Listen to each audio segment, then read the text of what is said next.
जो मोते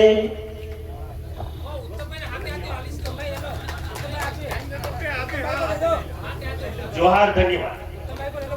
खूब खूब धन्यवाद। अगले वक्ता के रूप में उत्तम भाई आप आए और समय सीमा का ध्यान रखते हुए अपनी बात रखें। उत्तम भाई और इनके बाद में मुकेश भाई बामणिया, हमारा आपका नाच पहले नाच हो चुका है, आप तैयार रखें। और सभी वक्ता 3 मिनट का ही समय है आपके पास में, हमें चिट्ठी देने की जरूरत ना पड़े, सम्मान के साथ में आप अपनी बात रखें। प्रीतम उत्तम भाई। हेलो सबको जोहार। जय जोहार का नारा है। जहां आदिवासी इकट्ठा होते हैं वहां कोई सौगात की जरूरत नहीं होती है, इसलिए जो हमारा नारा है वो कमजोरी से नहीं पूरी ताकत से निकलना चाहिए। जय जोहार का नारा है। जय जोहार का नारा है। ये जो भीड़ आई है इसे ना ही नगर निगम वाहन परिवहन का कोई बस का सौगात दिया है, ना ही कोई खाने की सौगात दी है। ये जो लोग आए हैं ये पूरे मन से और अपने आत्मा को संदेश देने के लिए और भील प्रदेश बनाने के लिए इधर आए हैं। भाषण को है ना बहुत ध्यान से सुनना चाहिए। अभी जो मैं बोलूंगा उसे ध्यान से सुनने के बाद ही अपना हाथ ऊंचा करना। कितने लोग यहाँ घूमने के लिए आए हैं? बहुत बढ़िया बात है, ये हमारा संदेश है। हम घूमने के लिए नहीं, हम भील प्रदेश बनाने के लिए इधर आए हैं।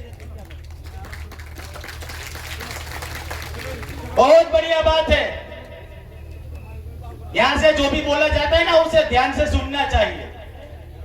इसके पहले के साल से हम एक लक्ष्य लेके गए थे यहां से कि इस साल में सौराष्ट्र में कुछ करके दिखाएंगे, और हमने भुज से लेके भावनगर तक में कहीं भी बिरसा मुंडा की प्रतिमा या हमारे किसी भी महापुरुष का कोई अस्तित्व नहीं था सरकार के माध्यम से। तो हमने ट्यूनिंग किया, सरकार की सिस्टम में हमारा व्यक्ति भेजा अंदर। सरकार की सिस्टम समझते हो ना, बीजेपी, वो सिस्टम में हमारा व्यक्ति भेजा अंदर और बिरसा मुंडा की प्रतिमा लगाई और चैलेंज के रूप में भवर दादा और सतीश दादा को उधर वक्ता के तौर पे बुलाया। चैलेंज के रूप में सबके सामने बोल रहा हूं, किसी से डरता नहीं हूं मैं, क्योंकि हमारे विस्तार में आरएसएस और अन्य संगठनों बहुत सक्रिय तौर पे काम कर रहे हैं। चैलेंज के रूप में भवर दादा उधर आए थे तो आईबी वालों ने फोन किया था, क्या करने वाले हो भाई तुम? हमने बोला जो दिमाग का ढक्कन लग गया है ना उसे खोलने के लिए इन दोनों को बुलाया है। आईबी वाले वैसे तो बहुत हमारी जानकारी रखते हैं, ये जानकारी क्यों नहीं रखी भाई? डर लग गया क्या आपको? और दादा आपका तो इतना माइक्रोफोन से वो लोग भाषण सुनते हैं जिसकी बात मत पूछो। एक आरएसएस वाले से हमारा थोड़ा नोकझोंक हो गया, फिर मैंने बातों बातों में भवर दादा का नाम लिया, बोला हाँ हम सुनते हैं उसके जितने भी भाषण होते हैं ना वो। तो ये हमारे लिए गौरव की बात है कि हमारे समाज में इतने बड़े और इतने सूझबूझ वाले व्यक्ति और तन मन और धन से पूरी निष्ठा से अपने जीवन का समय और अपना ज्ञान हम लोगों को देते हैं, और इसी विचारधारा से हम लोग भील प्रदेश बना सकेंगे। अभी सिर्फ बातों करने से भील प्रदेश नहीं बनेगा। हम लोगों को रोज एक ख्याल आना चाहिए कि हमें भील प्रदेश बनाना है। इसकी एक कट्टर विचारधारा हमारे मन में होनी चाहिए। मैं मैकेनिक हूं, मेरा व्यवसाय गाड़ी का रिपेयरिंग करना है। हमारे पास वो आपकी भाषा में क्या कारीगर बोलते हैं ना इसको, हाँ तो कारीगरी है मेरे पास। आप सब लोगों के पास रुमाल तो होगा ही, सिर्फ रुमाल निकालिए। आज मैं ऐसा संदेश देके जाऊंगा कि हम लोगों में से कोई ऊपर चला जाएगा ना तो ये संदेश आप भूलेंगे नहीं, और इसके लिए आपको खर्चा भी नहीं होगा। एक रुमाल निकालिए, जितने भी लोगों के हाथ में, समय मत बिगाड़िए। अभी इसमें एक गांठ मार दो बस, और कुछ नहीं करना है।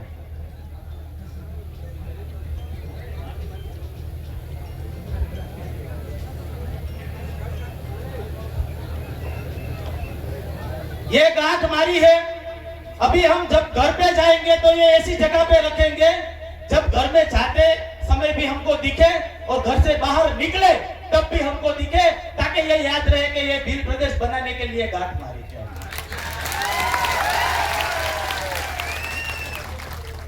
बाकी तो भाषण है ना, वो जो पानी गर्म करते हैं उसमें बाष्पी भवन होता है ना, वो भाषण बाष्पी भवन हो जाता है। लेकिन ये टेक्निक बाष्पी भवन नहीं होगी, ये डंके की चोट पर मैं यहाँ से बोल के जाने वाला। घर में से निकलोगे तब भी याद आएगा भील प्रदेश की ये गांठ मारी है, और जब घर में से आओगे तब भी याद आएगा कि ये भील प्रदेश बनाने के लिए गांठ मारी। अगले साल आऊंगा तो यही गांठ में आप सब लोगों के पास देखना भी चाहूंगा, क्योंकि मेरे अकेले के बस की बात नहीं है, हम सब लोग मिलेंगे तभी ये काम होगा। सबके लिए जोहार। और हाँ, एक महत्व की बात, अभी गुजरात के शेर को भारत की जो सरकार है उसने गैर कानूनी तौर पे जेल में बंद करके रखा है, उसका नाम चैतर वसावा है। जो चैतर वसावा को गैर कानूनी तौर से सरकार ने जेल में बंद कर दिया है और कानूनी हथकंडे को लगाकर उसके साथ गलत तरीके से व्यवहार करना चाहिए। अगर हमारे शेरों को इसी तरह पिंजरे में पूरते रहेंगे तो ये हम कभी बर्दाश्त नहीं करेंगे। तो चैतर वसावा के समर्थन में हम लोग हैं कि नहीं?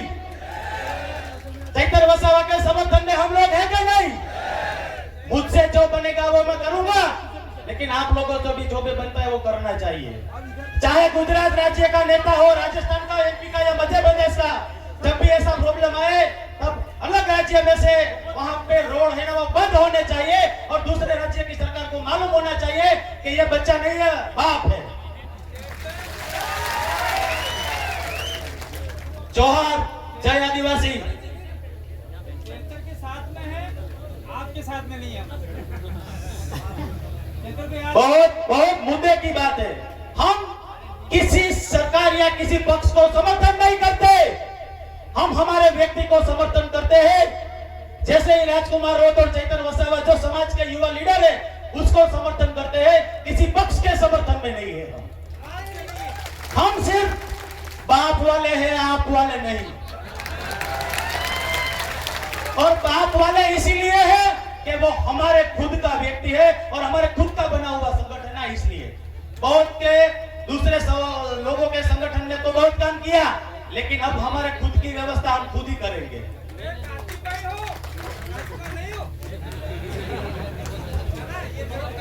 मैंने संदेश दिया है, मुझे मालूम है आप कार्तिक भाई हैं। बहुत बहुत धन्यवाद उत्तम भाई का। उनके काम से जाना जाता है सौराष्ट्र, राजकोट सौराष्ट्र की धरती से। उन्होंने एक बहुत बड़ी बात बताई कि रुमाल से जो गांठ बांधी थी उनका मतलब क्या होता है। उनका मतलब गुजराती में, हमारे गुजराती में होता है गांठो वालो। गांठो वालो यानी कि हमारे पुरखों से नाम से गांठ बांधना। जो काम में बाधाएं आती है वो बाधाएं दूर करने के लिए हमारे पुरखों के नाम की हम गिठान बांधते हैं। जब तक वो काम पूरा नहीं होता तब तक वो गिठान नहीं खोलेगी। और हम चाहते हैं कि भील प्रदेश जल्द से जल्द बने और उस वक्त बन जाए, उस वक्त हम उस गिठान को खोलेंगे। जोहार, खूब खूब धन्यवाद उत्तम भाई का। उसके बाद हम बुलाना चाहेंगे मुकेश भाई बामणिया बारा राजस्थान से, और उसके बाद में जो आएंगे मांगीलाल जी नीनामा